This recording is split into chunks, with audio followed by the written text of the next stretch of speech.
Esto es Gutix Channel, el canal de podcast del profesor Facundo Gutiérrez.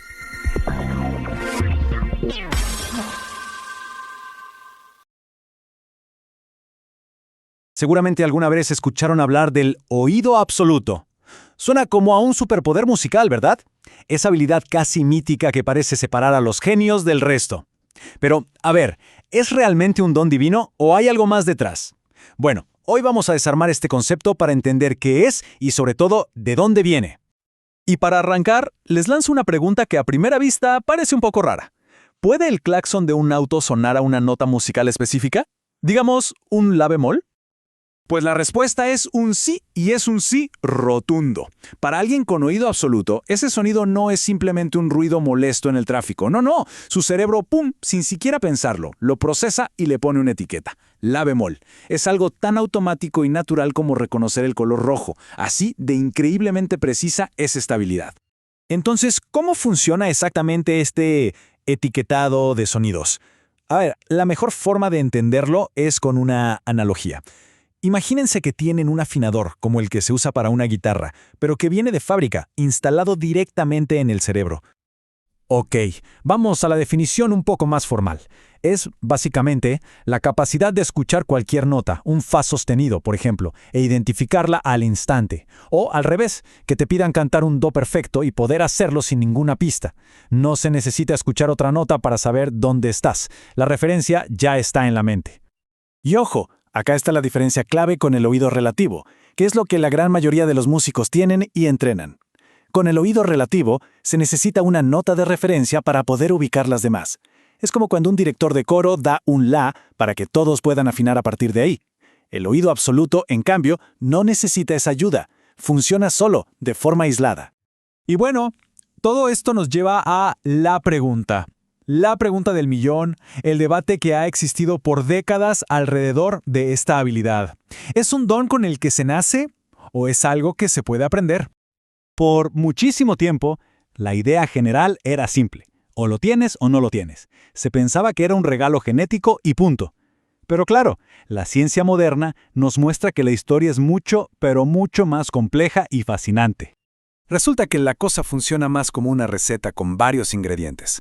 Primero, sí, parece que hay una cierta predisposición genética. Pero el ingrediente más importante, el que de verdad es el factor clave, es el entrenamiento musical intensivo desde una edad muy temprana, generalmente antes de los 7 años. Y esta analogía es perfecta para entenderlo. Durante ese periodo crítico de la infancia, el cerebro es como una esponja, es súper plástico. Así como absorbe un idioma materno con todas sus reglas y sonidos de forma natural, también puede absorber las notas musicales y sus nombres para siempre. La música se convierte literalmente en un segundo idioma materno. Ahora, pasemos a la práctica, porque uno pensaría que tener oído absoluto es el paraíso para un músico, ¿no? Bueno, la realidad es que no siempre es así. De hecho, puede ser una habilidad de doble filo. Por un lado, claro, las ventajas son geniales. Ayuda a leer partituras a primera vista, a memorizar piezas enteras y a detectar al instante si algo está desafinado. Pero por el otro, puede ser una verdadera fuente de frustración. Si una orquesta afina un poquito diferente al estándar de 440 Hz, para ellos puede sonar horrible, insoportable. O imagínense tocar un clarinete, que es un instrumento transpositor, donde la nota que lees no es la que suena. Puede ser un dolor de cabeza. Y como toda habilidad tan rara y casi legendaria, el oído absoluto está rodeado de un montón de mitos y de ideas equivocadas. Así que vamos a aprovechar para derribar algunos de los más comunes. Aquí va el primer gran mito. Este lo hemos escuchado todos. La idea de que, para ser un genio de la música, es obligatorio tener esta habilidad. Pues falso. Completamente falso. Figuras gigantes de la historia de la música, como Richard Wagner o Igor Stravinsky, no tenían oído absoluto. Lo que sí tenían era un oído relativo fuera de serie, espectacularmente desarrollado, que para muchos músicos es una herramienta incluso más poderosa y útil en la práctica. Y el segundo mito es, en realidad, una continuación del primero. Esa creencia de que si no tienes oído absoluto, pues olvídate de llegar a la cima en el mundo de la música. Y esto, de nuevo, es totalmente falso. El oído absoluto es una herramienta, sí, pero la verdadera musicalidad, la magia, está en otro lado. Está en la capacidad de expresar emociones, en entender la armonía, en tener buen fraseo. Ser un músico increíble es muchísimo más que solo poder nombrar notas aisladas. Y esto nos lleva a la gran conclusión, a poner esta habilidad en su justa medida dentro del gigantesco universo que es la música. Para que nos hagamos una idea de lo raro que es esto, miren este número. Se estima que solo 1 de cada 10.000 personas realmente tiene oído absoluto. 1 en 10.000. Es un rasgo genuinamente excepcional, casi una anomalía estadística.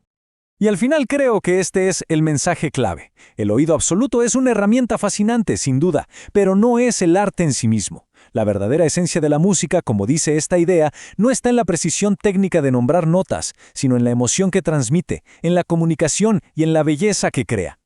Así que cerramos con esta reflexión, una pregunta que queda en el aire. Si el secreto de la grandeza no está en una habilidad casi sobrehumana como esta, entonces, ¿dónde está la verdadera excelencia musical? Quizás la respuesta no sea identificar una nota perfecta, sino tener la capacidad de crear un momento perfecto.